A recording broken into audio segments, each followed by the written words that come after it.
Baik, kita mulai. Assalamualaikum warahmatullahi wabarakatuh. Waalaikumsalam warahmatullahi wabarakatuh. Selamat pagi dan salam sejahtera bagi kita semua. Selamat menunaikan ibadah puasa hari ini, hari pertama. Mudah-mudahan amal ibadah kita diterima oleh Allah Subhanahu wa Ta'ala. Amin ya rabbal alamin. Baik, pada praktikum kita pada pagi hari ini kita akan mendiskusikan tentang teknik persilangan buatan pada cabai dan juga mungkin seleksi ya dari hasil populasi yang dibentuk oleh persilangan tersebut ya.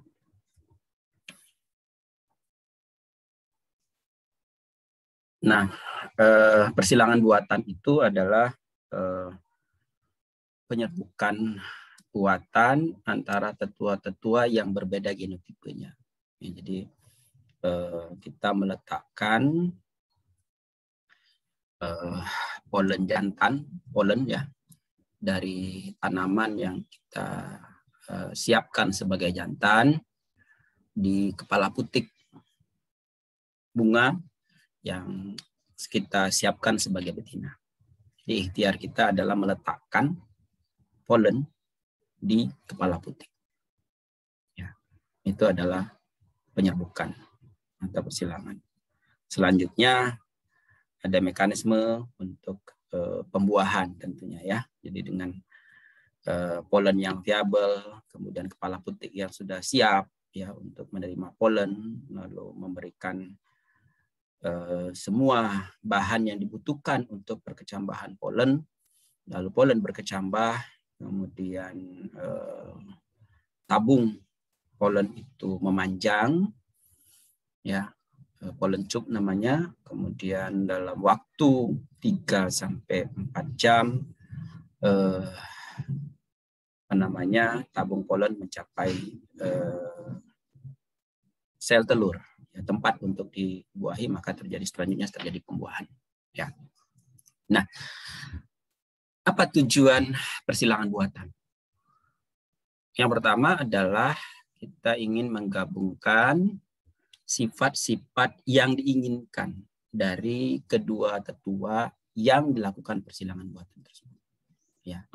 Sebagai contoh, ini menggabungkan sifat daya hasil tinggi. Biasanya sifat daya hasil tinggi itu kita letakkan sebagai betina, ya, karena di sana ada mitokondria dan kloroplas yang diwariskan melalui jalur ibu, ya. Dan biasanya sifat yang daya hasil tinggi itu adalah varietas atau spesies varietas budidaya yang sudah sering digunakan, yang itu yang akan kita perbaiki, ya. Jadi sifat-sifat yang banyak yang akan kita manfaatkan itu biasanya kita letakkan sebagai betina. Lalu disilangkan dengan ketahanan terhadap penyakit tertentu, misalnya resisten terhadap penyakit BLAS misalnya, atau penyakit antraknosa atau apa dari varietas lain ya, yang biasanya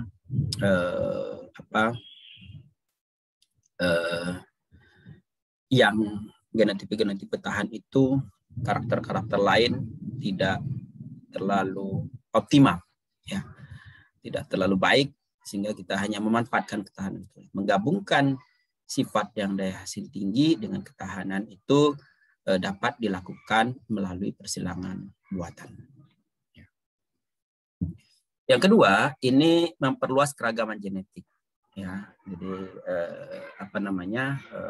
keragaman genetik itu sangat diperlukan dalam seleksi, sehingga kita silangkan antara dua tetua yang distinct biasanya, yang cukup jauh perbedaan genetiknya, ya. Kemudian kita silangkan, terjadi segregasi yang besar, ya, keragaman genetiknya tinggi, lalu kita lakukan seleksi, ya, pada populasi itu biasanya di F2. Lalu karena keragaman genetiknya tinggi, maka seleksi akan mudah dilakukan. Ya. Memperluas keragaman genetik ini biasanya juga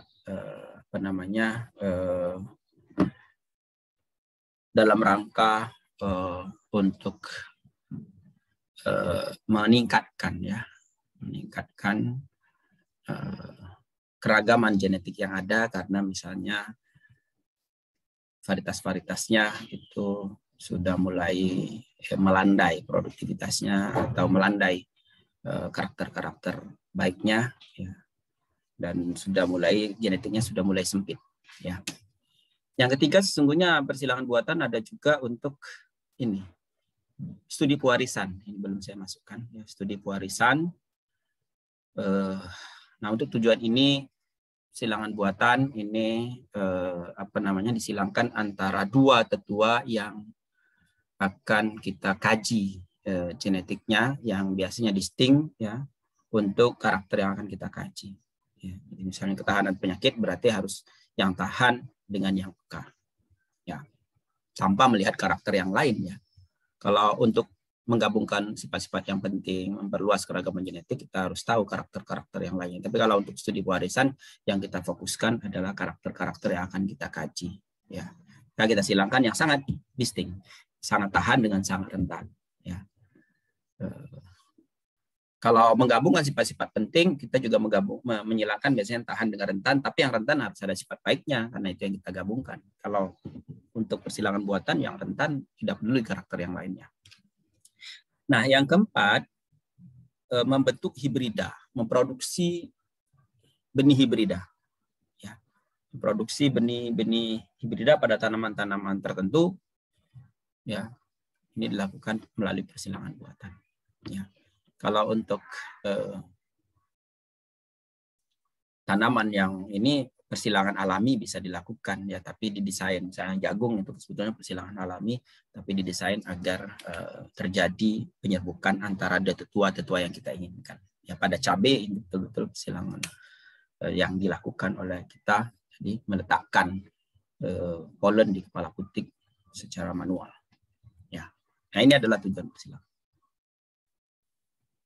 Lalu setelah kita tetapkan tujuan yang mana yang akan kita capai, ya, maka ini berpengaruh terhadap bahan dan alat yang diperlukan. Ya. Ini bahan dan alat yang diperlukan. Pada cabai ini alat yang diperlukan pinset, ya, kemudian wadah polen, kemudian label, ya. Benang juga bisa kalau misalnya sudah tertentu tetua mana yang akan kita ini, gunting, isolatif, ya, tergantung tujuan yang akan kita capai, ya. Atau wadah polen untuk persilangan langsung, misalnya kalau tidak menggunakan pinset untuk produksi hibrida secara massal, tidak menggunakan pinset tentunya, tapi ada tabung yang sebagai pengumpul polen, lalu dari tabung itu yang nanti kita digunakan untuk meletakkan polen di kepala putik. Ya, ini alat-alat dan bahan yang dipakai untuk persilangan cabai. Untuk tanaman lain saya kira mungkin saja berbeda, mungkin saja sama. Ya, tanaman yang lebih besar, misalnya jagung, tidak menggunakan solatif tapi menggunakan kertas misalnya. Tanaman yang besar sekali, misalnya kelapa sawit, menggunakan karung dan seterusnya. Ya, jadi sangat tergantung dari tujuan tadi yang ingin dicapai. Dari yang pertama tadi, kalau persilangan antara dua tetua untuk tujuan studi pewarisan, untuk tujuan perakitan, kita perlu label tentunya, karena betina dan jantan itu biasanya macam betinanya banyak, macam jantannya juga banyak. Ya. Nah, lalu yang berikutnya adalah kita siapkan tanaman yang mana akan kita gunakan sebagai tetua-tetua dalam persilangan. Ya. Apakah cabai besar dengan cabai keriting, antar cabai keriting, antar cabai besar, cabai keriting dengan cabai rawit, ya. Dalam spesies yang sama, kalau cabai itu cabai besar, cabai keriting, rawit, paprika, hias, itu namanya spesies Capsicum annum, atau antar spesies relatif sulit, tapi masih memungkinkan ada bagan persilangan pada cabai antar spesies, mana sebagai betina, mana sebagai jantan, ada ketentuannya. Ya. Nah, jadi misalnya akan menyilangkan cabai keriting dengan spesies cabai rawit yang lain, Capsicum frutescens. Jadi spesies cabai rawit itu ada 2, yaitu Capsicum annum dan frutescens. Ya. Capsicum annum itu yang biasanya warna buahnya hijau, kemudian bentuk daunnya akan terlihat beda. Capsicum frutescens warna mudanya biasanya kuning, putih, ya, kekuningan. Kemudian ukuran daunnya relatif lebar. Itu spesies frutescens. Kita menggunakan definisi spesies secara biologi. Artinya 2 individu dikatakan satu spesies jika dapat disilangkan dengan mudah dan menghasilkan turunan yang fertil. Itu 2 individu itu kita katakan satu spesies. Ya. Jadi walaupun dia mirip, dua-duanya rawit, kelompoknya juga sama, tapi ketika disilangkan dia tidak bisa, maka dia beda spesies. Atau bisa tapi menghasilkan turunan yang steril, beda spesies. Jadi Capsicum annum dengan Capsicum frutescens ini pada cabai. Ya. Jadi persilangan pada cabai bisa dilakukan antar spesies. Ya. Tapi relatif sulit. Nah, karena Capsicum annum itu spesies yang mempunyai ragam yang besar, maka dalam satu spesies pada Capsicum annum kita bisa mendapatkan keragaman yang memuaskan. Jadi misalnya kita akan menyilangkan cabai besar dengan cabai keriting, itu pasti akan sangat beragam hasilnya. Ya. Ingin membuat ukuran buahnya panjang, tapi lalu diameternya lebih besar. Biasanya kita begitu cabai besar dan cabai keriting. Cabai besar ingin ditingkatkan kepedasannya, karena biasanya cabai besar itu sebagai bahan untuk olahan saus misalnya, sumber daging buah yang banyak, tetapi harus mempunyai kepedasan yang relatif tinggi. Ya, misalnya sampai 20.000 SHU ya. Sementara sebagian besar cabai besar itu adalah di bawah 10.000 SHU. Jadi kita tingkatkan dengan persilangan cabai keriting. Lalu dengan seleksi kita harus sesuaikan dengan kebutuhan industri. Jadi misalnya karena cabai keriting menyumbang warna coklat, warna antara coklat misalnya seperti itu, sehingga perlu kita seleksi yang warna merah cerah begitu ya, dan hasil sausnya memuaskan.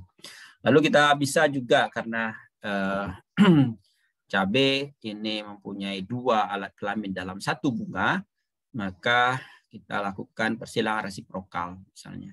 Cabai besar sebagai betina, cabai keriting sebagai jantan, dan bisa dibalik. Cabai keriting sebagai betina, cabai besar sebagai jantan. Ya. Nah, pemilihan tetua mana yang akan kita jadikan betina, mana yang akan kita jadikan jantan, sudah kita siapkan tanamannya, dan tentu teman-teman harus tahu persis bagaimana budidayanya. Ya. Jadi harus pelajari dulu bagaimana agar pertumbuhannya optimal, karena salah satu penyebab keberhasilan persilangan itu adalah tanamannya tumbuh dengan pertumbuhan tanamannya baik, subur begitu. Ya. Jadi tidak terserang hama dan penyakit, kemudian nutrisinya cukup, lingkungannya optimal dan sebagainya, sehingga kita harus tahu bagaimana budidayanya ya dengan baik. Ya, jadi biasanya malah kita penelitian yang pemuliaan ya pada cabai seperti karena teknik budidayanya harus kita kuasai, maka informasi itu bisa dimanfaatkan orang lain dengan menulis buku misalnya buku cabai dan sebagainya. Lalu setelah kita tentukan mana yang akan sebagai betina, maka mana yang akan sebagai jantan ya. Dan sudah kita siapkan tanamannya, kita sudah tahu umur berbunganya, ya, sehingga tanaman yang kita jadikan jantan dan betina itu berbunga pada waktu yang sama. Kalau pada cabai tidak terlalu masalah karena banyak irisannya. Biasanya kalau pada jagung Anda harus betul-betul tahu kapan waktu berbunganya antara jantan dan betina. Ya. Pada cabai irisannya akan relatif panjang, sebulan bisa ada, meskipun umur berbunganya agak relatif tidak sama, tetapi irisannya banyak. Tetapi tetap kita harus tahu umur yang optimal, karena bunga yang kita gunakan sebagai betina yang kita silangkan itu adalah bunga yang berada pada bunga kedua sampai bunga ketujuh. Lebih dari itu sudah tidak optimal lagi, jadi tetap harus diperhatikan, gitu ya. Bunga kedua itu biasanya dua karena dia bercabang begitu, 2 bunga, bunga ketiga itu 4 bunga, bunga keempat itu 8 bunga dan seterusnya, gitu ya. Nah, jadi kita bisa siapkan bunga betina dan siapkan bunga jantan pada hari itu juga bisa, ya. Kalau untuk keperluan misalnya perakitan varietas, studi genetik, ya. Kalau untuk produksi benih, ini kalau produksi benih di tempat kita sendiri, punya kita sendiri, jantan dan betina sama tidak masalah, gitu ya. Kita bisa panen dan kita bisa lakukan persilangan. Tetapi kalau misalnya kita meminta pihak ketiga untuk produksi benihnya, maka bisa jadi kita tidak terlalu percaya kalau kita berikan dua-duanya, betina dan jantan. Maka betina ditanam oleh pihak ketiga, jantan yang kita suplai. Nah, dengan demikian berarti kita harus tahu bagaimana penyimpanan polen, ya, agar bisa didistribusikan dengan baik dan polennya masih tetap viabel.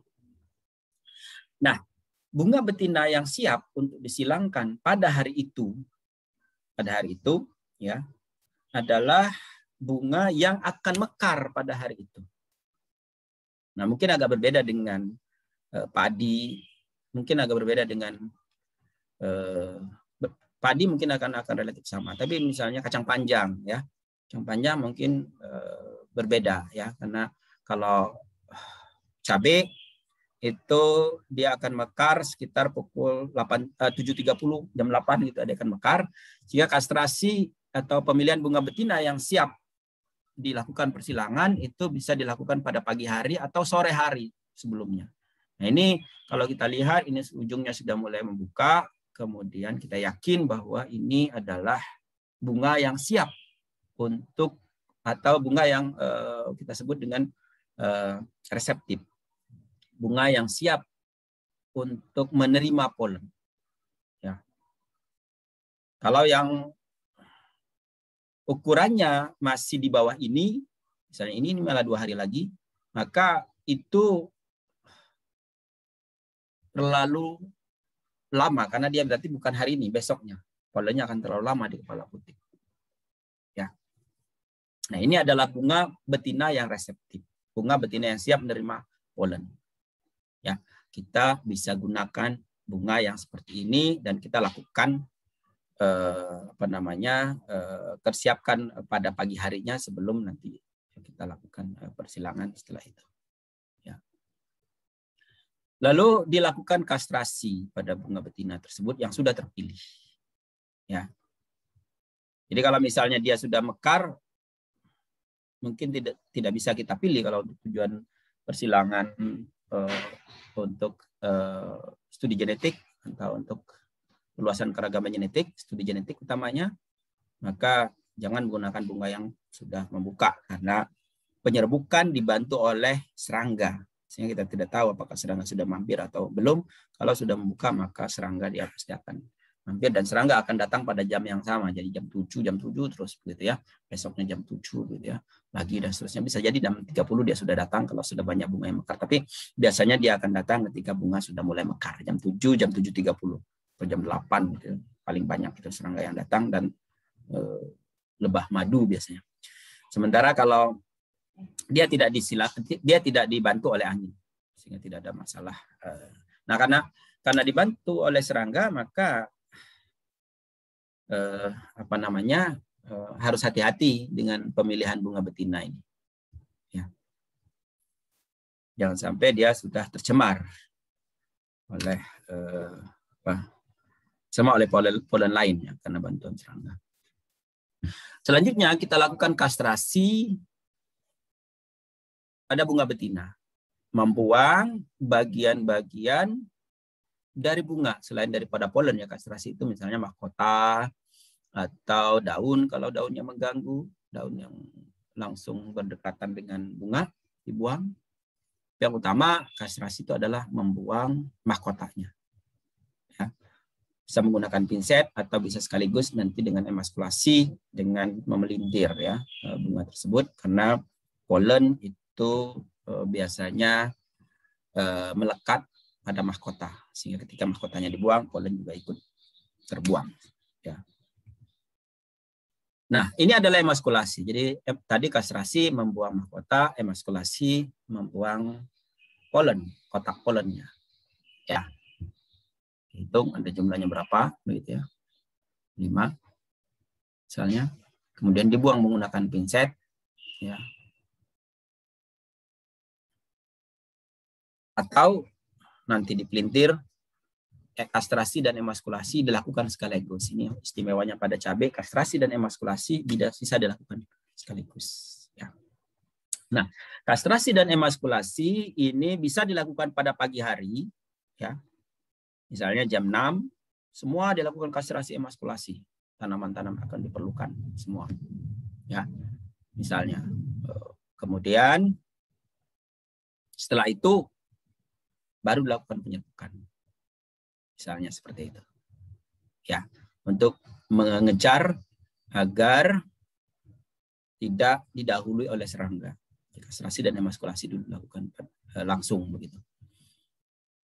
Kalau untuk keperluan produksi atau kita ingin menghilangkan dalam jumlah banyak, tapi kalau menghilangkannya tidak banyak, kita kastrasi emaskulasi langsung kita serbuki, lalu kita pilih lagi yang lain dan seterusnya. Ya. Nah, untuk keperluan produksi hibrida, kastrasi dan emaskulasi dilakukan sehari sebelumnya, mulai pukul 2 sore, 3 sore sampai jam 6. Ya. Kalau untuk perakitan ini kita hanya bekerja dengan puluhan tanaman misalnya, beberapa ratus bunga, sementara kalau untuk produksi hibrida beberapa ratus tanaman, bahkan ribuan tanaman, 500 sampai 1000 tanaman. Ya. Sehingga tidak mungkin kita lakukan kastrasi emaskulasi pagi hari. Kita harus lakukan sore hari, sehari sebelumnya, semua dilakukan kastrasi emaskulasi. Kalau ribuan tanaman, kalau bunga keempat berarti ada 8 bunga. Ya, bunga kedua ada 2, bunga ketiga ada 4, bunga keempat ada 8. Berarti kalau ada 1000 tanaman, ada 8.000 bunga yang akan dilakukan kastrasi. Sehingga harus memerlukan waktu yang lama dan lama dan mungkin orang juga harus lebih banyak ya. Kalau 500 tanaman berarti 500 kali 8 itu bunga keempat ya, bunga kelima lebih banyak lagi 16, bunga ke-6 dan seterusnya, makin lama makin banyak ya. Nah, ini kastrasi dan emaskulasi kalau dalam produksi benih, kalau dia tidak menggunakan CMS. Kalau menggunakan CMS, saya kira tidak perlu dilakukan itu. Membuang bunga betina itu karena membuang bunga jantan pada tanaman betina karena polennya viabel. Kalau polennya sudah tidak viabel, tidak perlu dibuang, bahkan dipertahankan mahkotanya agar bisa dibantu oleh serangga misalnya. Ya. Karena kalau sudah dibuang, serangga tidak bisa lagi masuk. Ya. Kalau dibuang berarti harus tetap dibantu lagi persilang oleh buatan. Ya. Nah, kalau tidak dibuang, maka serangga masih bisa membantu, meskipun juga kadang-kadang dibantu juga oleh kita untuk meningkatkan jumlah yang dilakukan persilangan. Ada pertanyaan sampai di sini?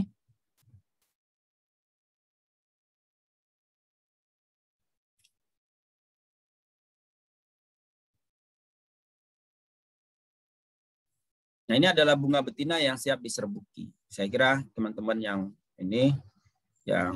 pernah praktikum di rumah sudah mulai mempraktekkan ini, ya.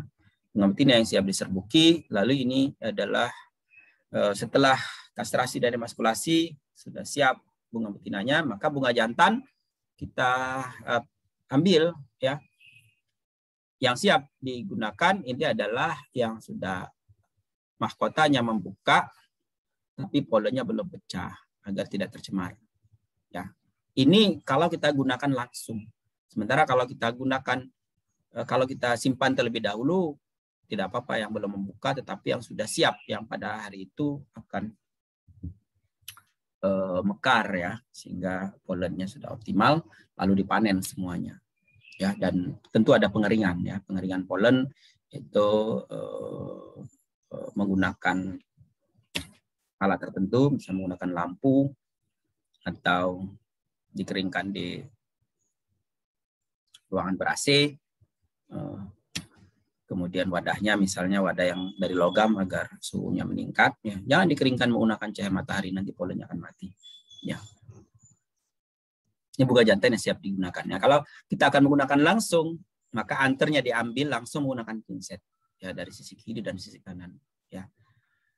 Jadi satu anter itu untuk satu tanaman, satu bunga.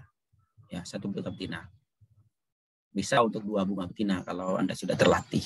Begitu. Ya, ini anternya diambil, kemudian disiapkan, dikumpulkan, ya, pengumpulan polen, pengumpulan anter, lalu diambil menggunakan pinset.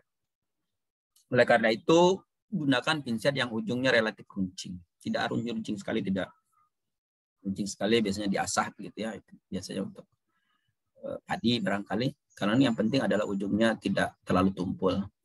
Kemudian kita bisa ambil polennya, begitu.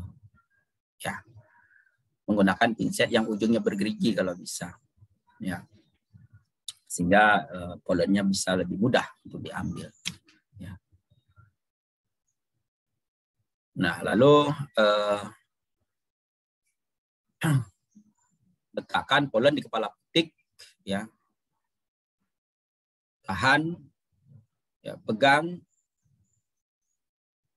bunga betina menggunakan telunjuk dan ibu jari, ya, tahan pinset menggunakan jari manis atau jari tengah.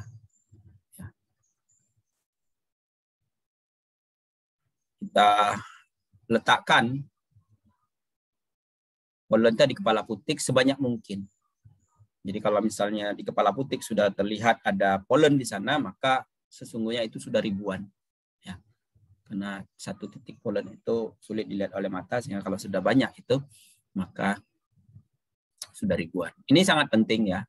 Sangat penting meletakkan polen sebanyak-banyaknya, karena salah satu keberhasilan persilangan adalah kalau minimal ya 20% ya bunga atau calon biji itu dibuahi. Ya. Nah, untuk sampai minimal 50% itu berhasil menjadi biji, maka kita harus meletakkan polen 2 kali lipat dari potensi bijinya. Misalnya potensi biji pada cabai 50, maka kita harus meletakkan 100 polen di kepala putik. Ya, agar bijinya berhasil minimal 25. Jadi kalau totalnya 50 berarti minimal 25. Nah, titik kritisnya adalah 20%. Kalau misalnya kurang dari itu, ya, maka bunga akan rontok. Jadi kalau bijinya sedikit yang berhasil dibuahi, maka bunganya akan rontok. Karena zat pengatur tumbuh yang dihasilkan oleh biji tidak cukup untuk mempertahankan bunga. Tidak mempertahankan bunga menjadi buah. Ya. Dia akan rontok. Sehingga sangat penting itu menempelkan polen di kepala putik jumlahnya. Ya. Dan jangan sampai rontok setelah itu. Ya. Karena itu tidak ada kegiatan lain, misalnya penyemprotan jangan dilakukan 2-3 jam ya setelah dilakukan persilangan. Jadi harus lewat dari itu. Jadi kalau kita persilangannya jam 8, maksimum penyemprotannya jam 12 misalnya atau jam 11 ya. 9, 10, 11 sehingga sudah terjadi pembuahan. Nah, ini saya katakan tadi kita menggunakan tabung. Tabung yang menampung polen biasanya ini adalah untuk produksi benih hibrida. Ya. Karena jantannya berarti sama begitu, jumlahnya banyak begitu ya. Kalau untuk keperluan perakitan kan jantannya kan macam-macam, sehingga tidak efektif menggunakan ini ya. Jadi kalau kita ada 10 bunga jantan, 10 bunga betina, ini akan sulit. Lagi pula kalau untuk keperluan perakitan varietas tidak terlalu banyak ya,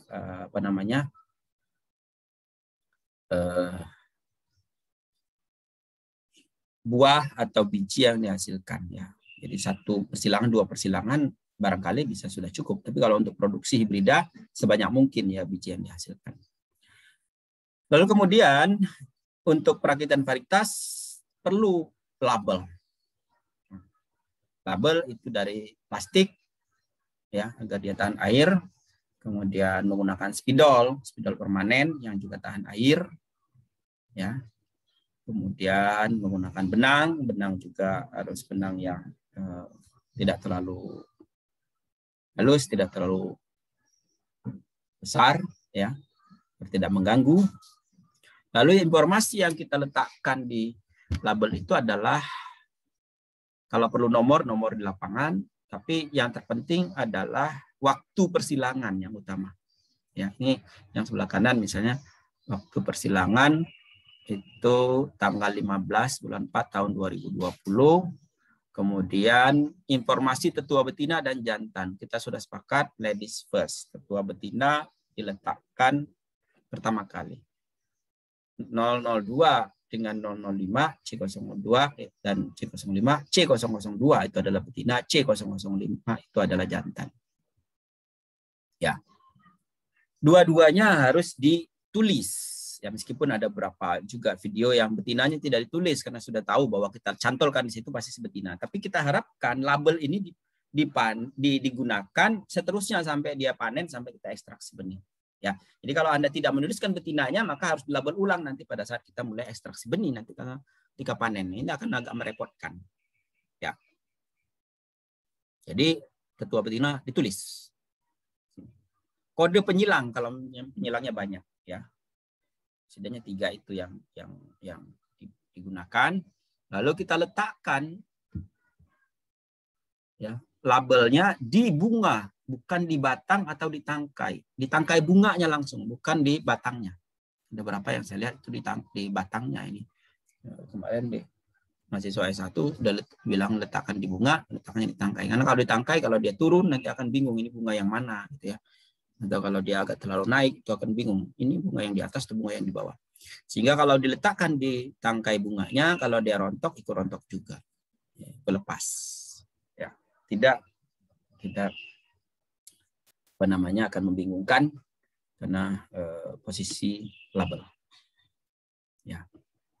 Nah, label ini tergantung kondisinya. Kalau saya meletakkan label sebelum meletakkan polen di kepala putik agar tidak ada gangguan, ya, tidak goyang. Secara prosedur polen letakkan di kepala putik baru label digantungkan, ya, SOP-nya seperti itu. Tapi pelaksanaan di lapangan bisa dibalik, ya, agar tidak mengganggu posisi atau tidak menyebabkan polen rontok, polen lepas di kepala putiknya. Ya. Nah, SOP-nya ini label ya, label dipasang di tangkai bunga. SOP-nya kita perlu menggunakan isolatif ya, untuk diisolasi. Jadi pada cabai itu kita isolasi agar yakin bahwa tidak ada gangguan dari hama, dari serangga penyerbuk yang lain, ya, serangga penyerbuk, sehingga tidak ada kontaminasi. Ya, isolasinya menggunakan isolatif.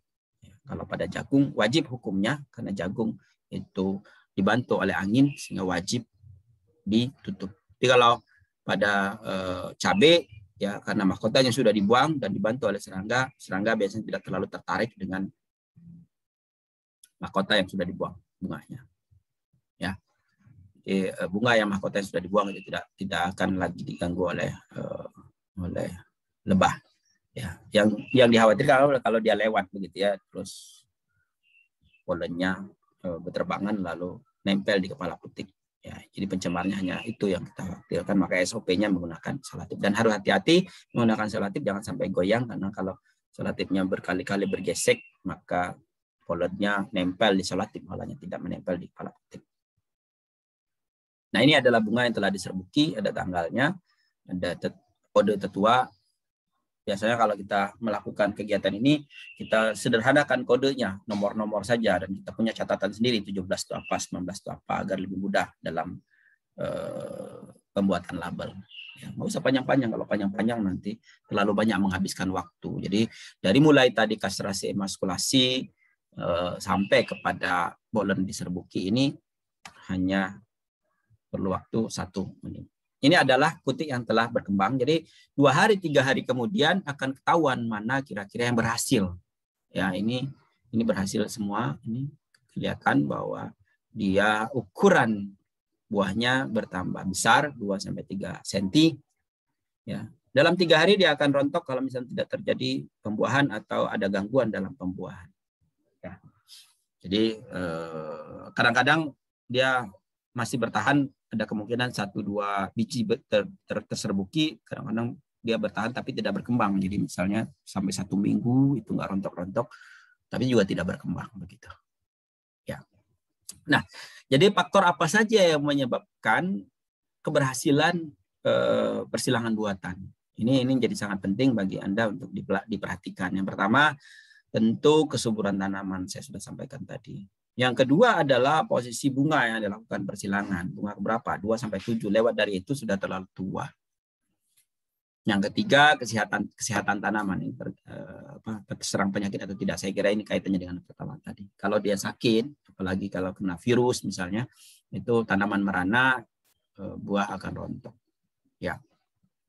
Kemudian kalau kita dilakukan persilangan di greenhouse, mungkin suhu terlalu tinggi.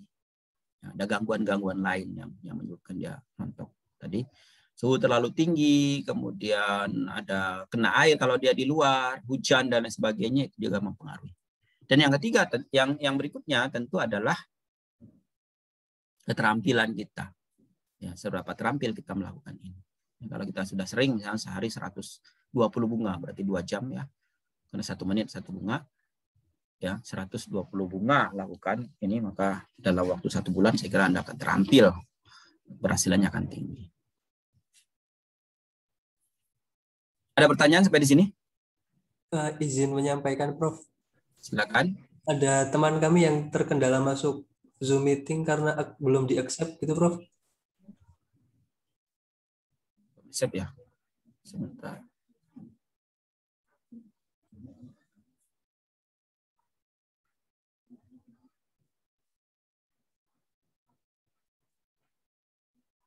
Mengapa di-accept ya, sebentar.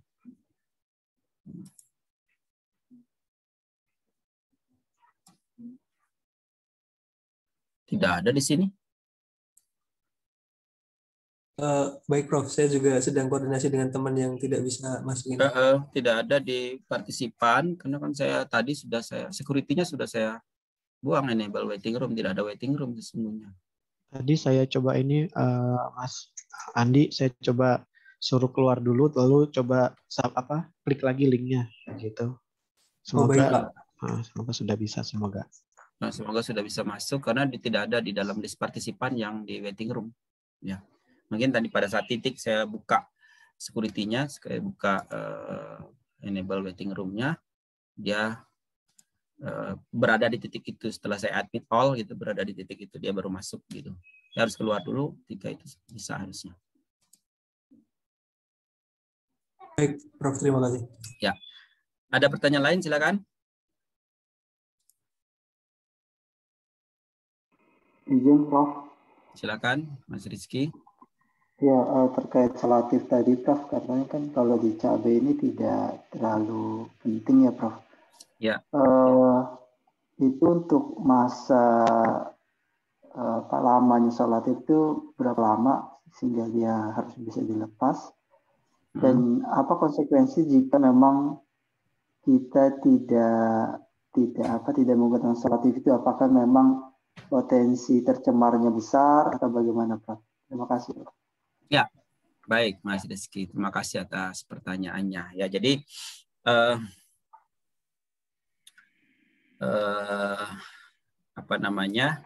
setelah kita letakkan di kepala putik polennya, maka polen itu akan berkecambah. Kalau optimal ya, tidak ada misalnya cell incompatibility tidak ada dan sebagainya, dia akan bercambah. Polen akan berkecambah dan memerlukan waktu 4 jam. 4 sampai 6 jam. Itu pada tanaman umumnya segitu. Ya. Nah, maksimum 6 jam. Pada anggrek misalnya agak berhari-hari, agak lama kalau pada anggrek ya. Kadang ada yang bilang 28 hari. Lama sekali gitu ya. Untuk proses itu, pemanjangan tabung polen itu 4 jam, 5 jam. Setelah itu dia akan membuahi. Ketika sudah membuahi, maka secara otomatis dia akan menutup pintu untuk penyerbukan yang lain. Jadi tidak diperlukan lagi isolatif artinya setelah 3-4 jam. Jadi maka kita menggunakan isolatif yang tidak perlu terikat kuat. Kita perlu menempelkan saja dalam waktu 4-5 jam, lepas sendiri. Karena kalau kita harus melepasnya secara manual, maka perlu energi lagi, perlu ini lagi waktu lagi begitu. Alternatifnya menggunakan solatif, tidak menggunakan bahan yang memang tertutup rapat begitu ya, terikat gitu sehingga perlu dilepas misalnya seperti itu. Nah, tadi sudah saya sampaikan bahwa tingkat pencemarannya kalau misalnya tidak disolatif itu tidak terlalu tinggi. Ya. Masih ada kemungkinan ya kalau misalnya serangganya berseliweran lewat di situ, kemudian dia kakinya membawa sumber polen asing, lalu polennya lepas dan jatuh di kepala putik. Itu saja sebetulnya kemungkinan dia tercemarnya. Dan tidak terlalu tinggi. Ya, karena serangga tidak lagi nempel di situ dan posisi kepala putik tidak terlalu besar ya, sangat kecil kemungkinannya. Agak berbeda dengan jagung, karena jagung itu kan sepanjang rambut itu kalau dia jatuh, dia akan membuahi. Sehingga rambutnya banyak, begitu kalau tidak ditutup, maka peluang untuk tercemar dari polen asing itu sangat tinggi kalau pada jagung. Ya. Kalau pada cabai tidak demikian, sehingga cukup memuaskan. Tapi dalam prosedur, kalau Anda nanti melakukan persilangan untuk studi pewarisan, agar betul-betul safe, itu dilakukan isolasi misalnya. Ya. Itu kira-kira Mas Rizky. Baik, Prof. Makasih banyak, Prof. Ada lagi yang lain? Izin bertanya, Prof. Silakan.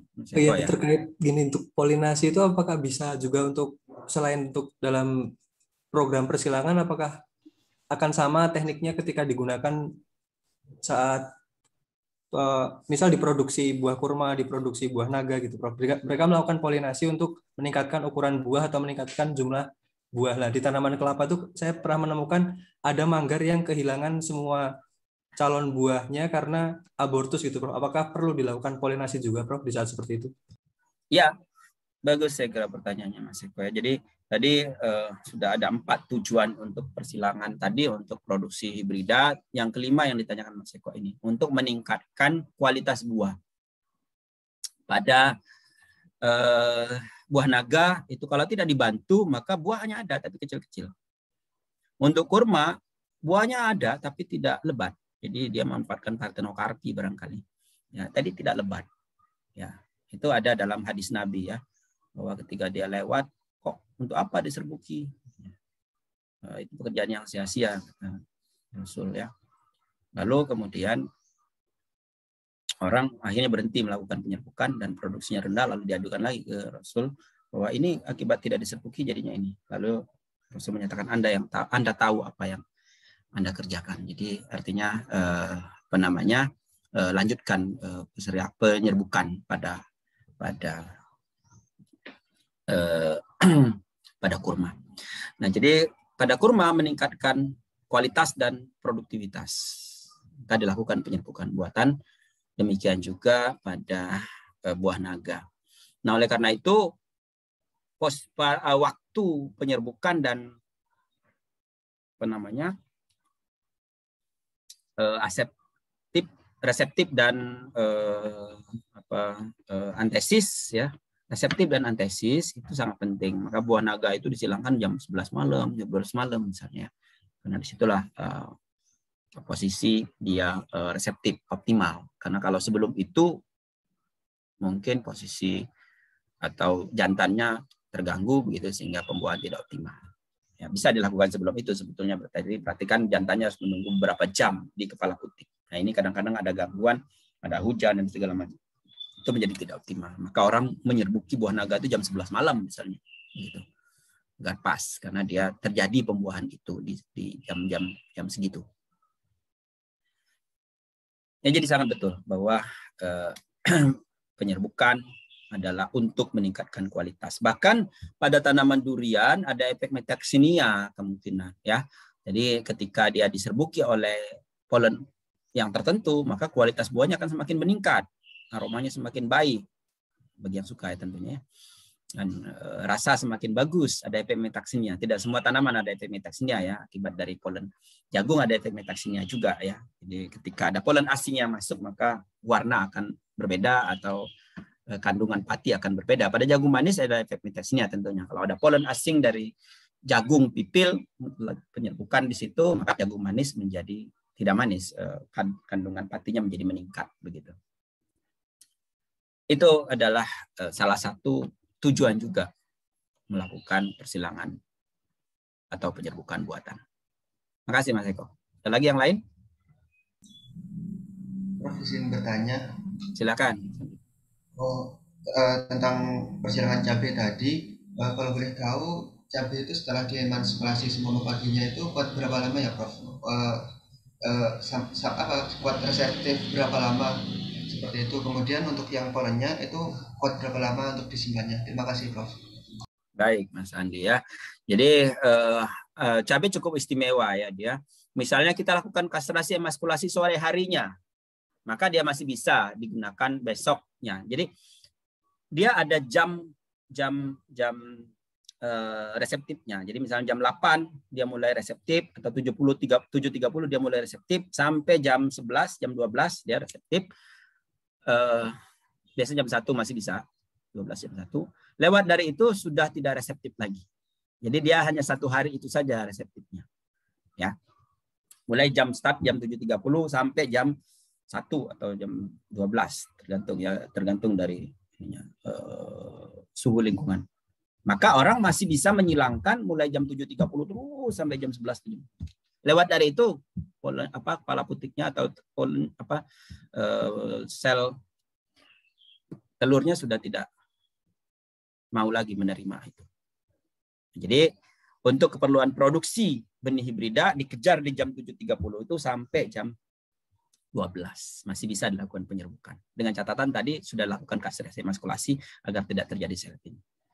Sementara jantan itu tergantung suhu penyimpanan. Semakin rendah suhunya maka akan semakin lama penyimpanannya. Ya, bisa seminggu, bisa 2 minggu, ya, bisa sebulan kalau suhunya minus 8 derajat misalnya. Bisa.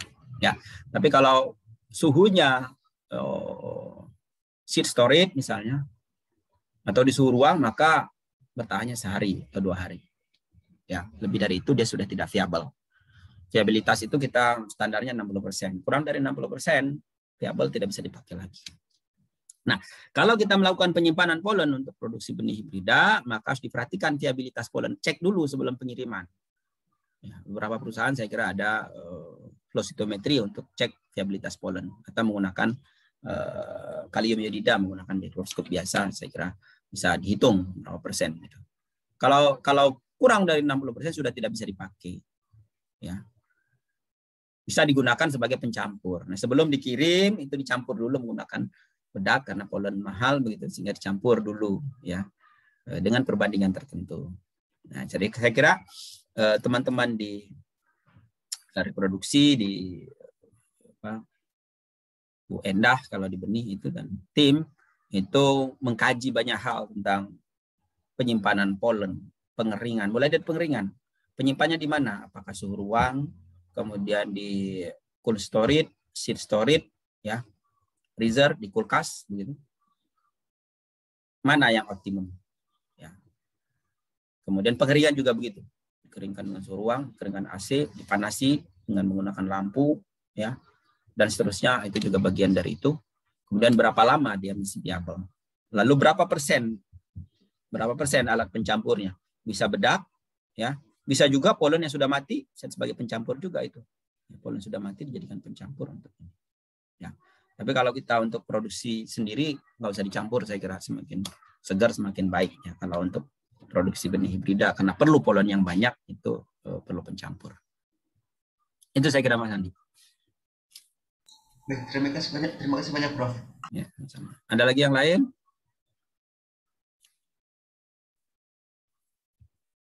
Lalu ada yang memerlukan waktu 1 bulan, ada yang 40 hari, 45, 50 hari baru dia matang optimal untuk dipanen, dipetik. Ini juga ada kajiannya.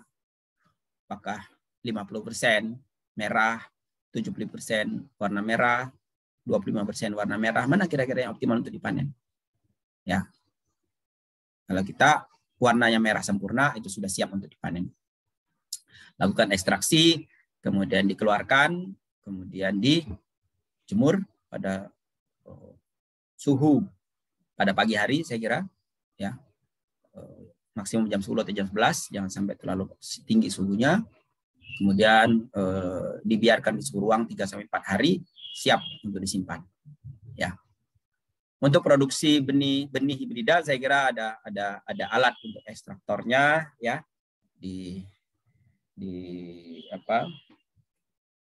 digiling begitu, kemudian langsung terpisah antara biji dan pulpnya, ya, ada ekstraktornya. Saya kira itu lebih mudah karena sangat pedas ya, apalagi kalau kita bekerja dengan tanaman, dengan cabai-cabai di fruitation dan bakatum, kemudian sinensis, itu cabai-cabai yang terpedas itu luar biasa ya, usahanya untuk ekstraksi benih. Lalu kalau untuk perakitan varietas hibrida kita bisa cek ya F1-nya seperti apa hibridanya, uji hibriditas. Jadi produksi benih hibrida juga begitu, harus ada mekanisme untuk uji hibriditas, ngecek apakah betul biji itu adalah hasil persilangan. Ya. Indikator-indikator apa? Karena itu salah satu yang juga penting adalah menempatkan siapa betina, siapa jantan, ya, sebagai indikator uji hibriditas yang murah meriah, morfologi misalnya. Ini misalnya ya, yang hijau dengan yang ungu. Hijau sebagai betina, ungu sebagai jantan. Sehingga F1-nya adalah buahnya ungu. Buah terlalu jauh, 3 bulan baru ketahuan. Kita harus ada yang pada fase bibit, maka kita menggunakan misalnya hipokotil. Ya, hipokotil dan kotiledon misalnya, warnanya seperti apa. Hipokotil yang utama misalnya. Hipokotil hijau disilangkan hipokotil ungu, jadi ungu, atau ungu dijadikan hijau untuk pelitanya Mas Arya.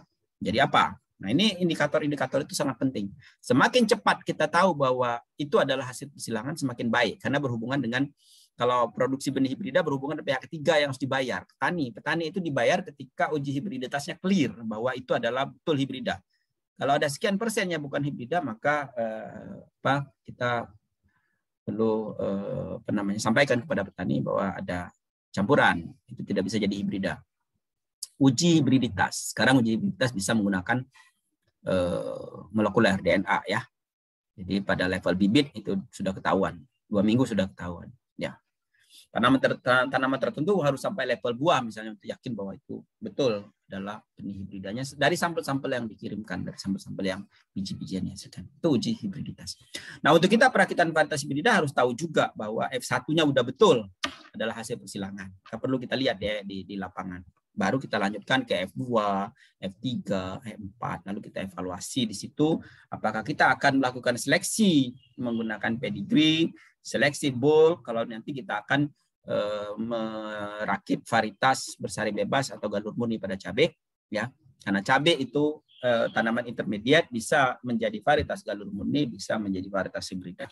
Kalau kita akan menjadi varietas galur murni, berarti kita harus membuat dia menjadi homozigot, dan ini perlu waktu sampai 6, 7, 8 generasi, dan kita harus yakinkan bahwa tidak lagi terjadi persilangan antar tanaman karena dia intermediate, penyerbukan terbuka mudah sekali ya, sehingga kalau ditanam di lahan itu akan terjadi penyerbukan. Oleh karena itu biasanya kalau kita membuat galur murni seleksinya di 2 tempat, di greenhouse memurnikan, seleksi di lapangan dalam rangka lihat adaptasinya, produktivitasnya. F2 kita seleksi di lapangan, setelah selesai seleksi di lapangan langsung masuk ke greenhouse untuk pemurnian.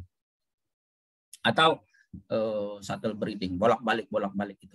Greenhouse, lapang, greenhouse. Karena kalau greenhouse terus nanti dia adaptasinya di greenhouse. Kalau lapangan terus nggak murni-murni. Susah murninya kalau cabai, kalau di lapangan terus harus dibantu. Di lapangan harus dibantu juga agar dia bisa disetting menggunakan sungkup misalnya, karena tidak ada sungkup dari kelambu begitu, sungkup individu. Nah, memang kelemahan sungkup individu itu kita harus betul yakinkan bahwa yang terpilih adalah yang terbaik. Ya, karena kalau kita sungkup dari awal nanti akan terganggu juga di dalam pertumbuhannya dan buahnya gitu ya, sehingga tidak optimal. Kalau kita sungkup ketika dia berbuah sudah terjadi penyerbukan. Jadi ya harus imbang, harus banyak yang disungkup barangkali, kemudian dari yang disungkup. Jadi berarti seleksinya harus berurutan. Seleksi perform dulu di awal, lalu disungkup yang agak banyak, setelah disungkup kita seleksi mana kira-kira yang bagus. Sampai 8, galur hasil lanjut, kemudian baru uji daya hasil lapangan. Uji daya hasil pendahuluan. Dari 30 galur jadi 10 galur. Uji daya hasil pendahuluan itu mengerucut dari sekian. Uji daya hasil lanjutan dari 10 mengerucut menjadi 5. Kemudian uji mutu lokasi dari 5 menjadi 3 yang diuji begitu mutu lokasi. Jangan uji mutu lokasi itu masih 30 galurnya, banyak sekali. Kalau 30 itu berarti kita menjadi pemulia bingung itu. Kenapa mengerucut menjadi 30? Banyak sekali ya. Yang kita rekomendasikan kurang dari 10 seharusnya uji mutu lokasi itu. Ya. Uji mutu lokasi tergantung ketentuan. Kalau kita ingin di dataran rendah, 3 lokasi dataran rendah, medium 3 lokasi di medium, tinggi 3 lokasi di medium, di tinggi. Kalau kita ingin semua lokasi itu, maka berarti 9 lokasi. Kalau kita ingin 2 musim, berarti kalikan 2 musim. Tapi kalau kita ingin dataran rendah saja 1 musim, hanya 3 lokasi 1 musim. Lalu dilepas paritasnya, kemudian diluncurkan paritasnya. Ini foto-foto saya yang lama. Ini adalah deskripsi misalnya paritas hibrida, ini paritas bersari bebas, ini ya. Hibrida berarti kita harus tahu tetua-tetuanya sudah berupa galur murni, kemudian lalu melakukan persilangan buatan tadi, kemudian diuji ya. Seleksi dan ujinya itu adalah seleksi pada F1-nya ya, uji juga pada F1-nya, daya gabung umum, daya gabung khusus itu sebagai alat, yaitu menggunakan dialel atau menggunakan mekanisme uji daya gabung khusus yang lain ya. Saya kira bisa dilihat di produksi benih hibrida atau perakitan varietas hibrida di bab itu, nanti kita akan diskusikan. Ada pertanyaan?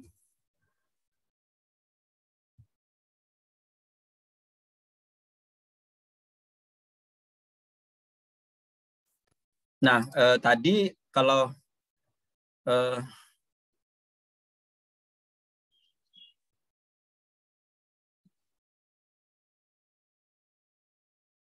untuk produksi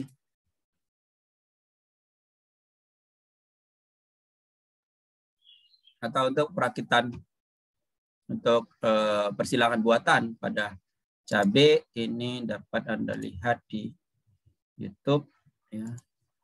Playlistnya apa ya? Playlistnya adalah persilangan ya. Persilangan buatan mungkin.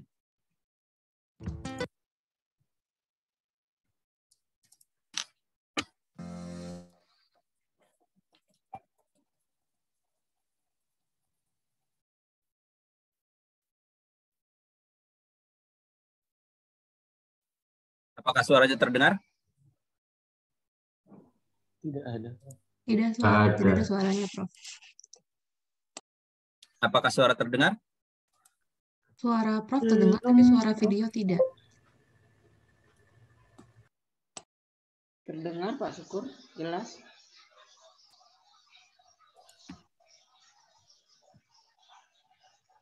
Apakah suara saya masih didengar? Terdengar, Prof. Masih, Pak. Waduh.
Izin Prof, untuk suara video sepertinya belum terdengar Prof.